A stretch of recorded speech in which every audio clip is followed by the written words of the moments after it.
Selamat datang di channel Cerita Populer, channel yang akan membahas cerita-cerita menarik yang tentunya inspiratif, edukatif, serta menghibur.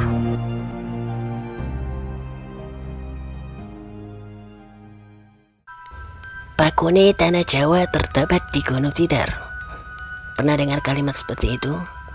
Konon katanya dulu Pulau Jawa memiliki tanah tidak stabil, serta sangat angker dan wingit. Maka dari itu, Syekh Subakir datang ke Pulau Jawa untuk menstabilkan tanah Jawa serta meruqyah tanah Jawa agar bisa dihuni oleh manusia. Penasaran dengan cerita lengkapnya? Tonton terus video Cerita Populer. Gunung yang dalam legenda dikenal sebagai pakunya tanah Jawa ini terletak di tengah kota Magelang. Berada pada ketinggian 503 meter dari permukaan laut. Tidar dalam penamaan gunung tersebut merupakan penggabungan dua kata, yaitu mati dan modar. Menurut cerita yang berkembang, tanah Jawa ini dianalogikan sebagai perahu kecil yang terombang-ambing di tengah samudera. Tanah Jawa sendiri kala itu tidak stabil, sehingga rawan terjadi goncangan dan gempa bumi. Selain rawan terjadinya goncangan dan gempa bumi, tanah Jawa kala itu dikenal sangat angker dan wingit. Hal itu yang menyebabkan tanah Jawa sulit sekali untuk ditinggali oleh manusia. Berita tentang keangkeran dan wingit di tanah Jawa akhirnya terdengar oleh Sultan Muhammad I. Melalui mimpi dan petunjuk, Sultan Muhammad I merasa dirinya harus mengutus seseorang untuk menetralkan tanah Jawa dari bangsa jin dan makhluk halus. Kala itu, Sultan Muhammad mengutus beberapa ulama dan syekh untuk pergi ke tanah Jawa. Tujuannya tidak lain agar agama Islam tersebar di tanah Jawa, serta kegelapan dan keangkeran di tanah Jawa menghilang. Namun beberapa ulama dan syekh yang diutus oleh Sultan Muhammad menghilang tak ada kabar. Keangkeran, kegelapan, dan keseraman tanah Jawa membuat para ulama yang diutus oleh Sultan Muhammad gugur. Ada 8 ulama atau syekh yang diutus oleh Sultan Muhammad, di antaranya adalah: yang pertama, Maulana Malik Ibrahim, berasal dari Turki. Beliau ahli mengatur negara. Yang kedua, Maulana Ishaq, berasal dari Samarkand, Rusia.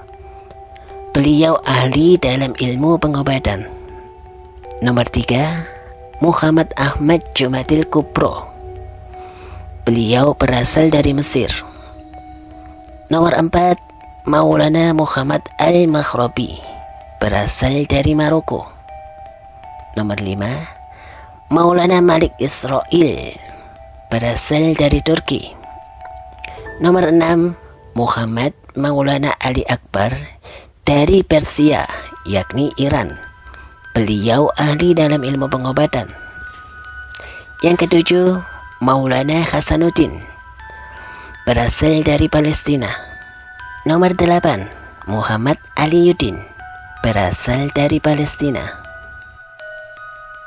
Sulit sekali menyebarkan agama Islam kala itu di tanah Jawa. Hawa gaib, pengaruh Hindu-Buddha masih sangat kental kala itu. Kepercayaan animisme dan syirik pun sangat kental. Inilah yang menurut Sultan Muhammad I sebagai penghalang perkembangan Islam di tanah Jawa. Hingga pada akhirnya beliau mengutus ulama atau syekh yang ke-9, yaitu Syekh Subakir. Syekh Subakir selain taat beragama, namun juga ahli dalam bidang ilmu spiritual, sehingga ia mampu menetralisir hawa angker dan yang pasti sangat sakti. Syekh Subakir menggunakan tumbal batu hitam yang ditempatkan di beberapa titik tanah Jawa untuk mengusir jin dan makhluk halus. Selain itu, beliau juga menancapkan pusaka tombak di puncak Gunung Tidar untuk menstabilkan tanah Jawa sehingga tanah Jawa bisa ditempati. Selain menstabilkan tanah Jawa, tombak itu juga mampu meruqyah jin dan makhluk halus di sana. Salah satu tempat yang menjadi pusat makhluk halus adalah Gunung Tidar. Hingga akhirnya jin-jin dan makhluk halus tersebut ada yang mati dan lari ke Laut Selatan. Maka tak heran jika tempat tersebut terkenal dengan kerajaan jin terbesar di Nusantara.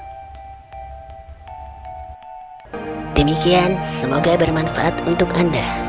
Jika ada kesalahan dan kekurangan dalam cerita ini, saya mohon maaf. Untuk episode yang akan datang, insya Allah saya akan melanjutkan perjanjian saya Sobakir dengan dayang tanah Jawa, yaitu Sabto Balon.